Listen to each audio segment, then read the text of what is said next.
الحمدللہ رب العالمین والصلاة والسلام علی اشرف الانبیاء والمرسلین محمد وعلی آلہ وصحبہ اجمعین اما بعد۔ محترم حاضرین، کتاب البیوع اور باب العرایا و باب یعنی بیع الاصول والثمار کی احادیث ہیں، اس کی شرح کا سلسلہ جاری ہے۔ ہمارے سامنے ایک حدیث ہے، حدیث یہ حضرت عبداللہ ابن عمر رضی اللہ تعالیٰ عنہما کی ہے۔ وہ روایت کرتے ہیں اللہ کے نبی صلی اللہ علیہ وسلم نے فرمایا من ابتاع نخلا بعد ان تعبر، کہ جس نے کھجور کے درختوں کو بیچا بعد ان تعبر، اس کی تعبیر کرنے کے بعد، کہتے ہیں فثمرتها للبائع، تو اس کا جو پھل ہوگا وہ بیچنے والے کا ہوگا، الذی باعها، جس نے اس کو بیچا ہے، الا ان یشترط المبتاع،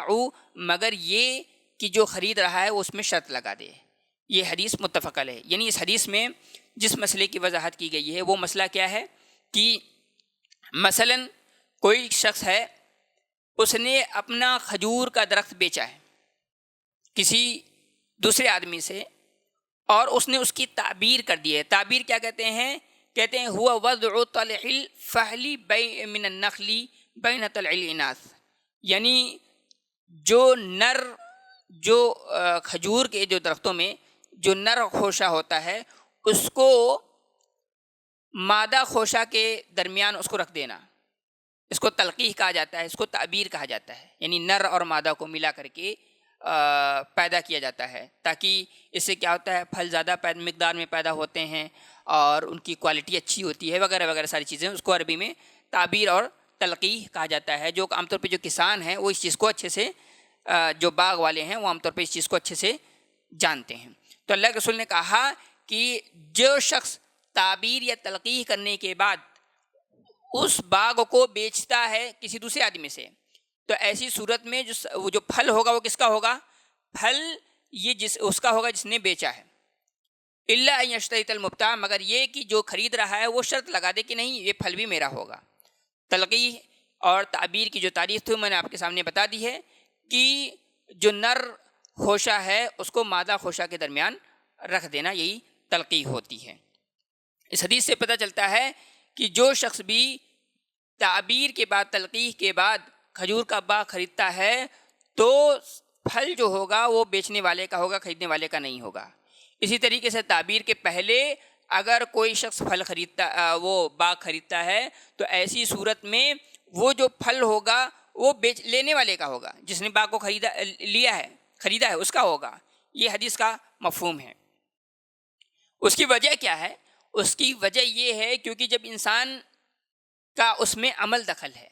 اس نے تعبیر کی ہے، اس نے اس میں کام کیا ہے،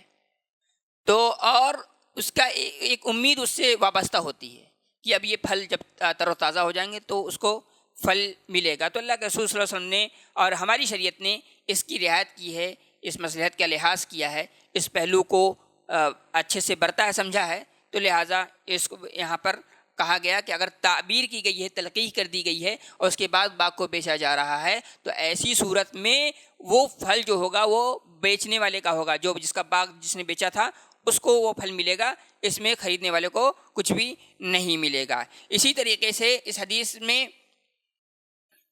سے جو راجح جو مسئلہ ہے اس حدیث سے یہ بھی پتہ چلتا ہے کہ اگر کسی نے خریدا ہے اور باغ اور وہ تعبیر کے بعد خریدا ہے تو ایسی صورت میں اس کو یعنی جس نے بیچا ہے وہ یہ شرط لگا سکتا ہے مشتری پر کہ میں اس کو باقی رکھوں گا آخر تک، جب وہ پھل پک جائے گا تب میں توڑوں گا، تب تک وہ باقی رکھے گا۔ تو اس میں وہ شرط لگا سکتا ہے، یہ ایک بات۔ اسی طریقے سے اگر وہ شرط نہ بھی لگائے، بعض اہل علم اس طرف بھی گئے ہیں، اگر وہ شرط نہ بھی لگائے تب بھی اس کو اختیار ہے، کیونکہ اس نے اس پر کام کیا ہے پھلوں پر، اور وہ پھل جب پک جائیں گے ان کا ایک وقت آ جائے گا، توڑنے کا، کاٹنے کا وقت آ جائے گا تو وہ اپنا کاٹ لے گا، وہ اپنا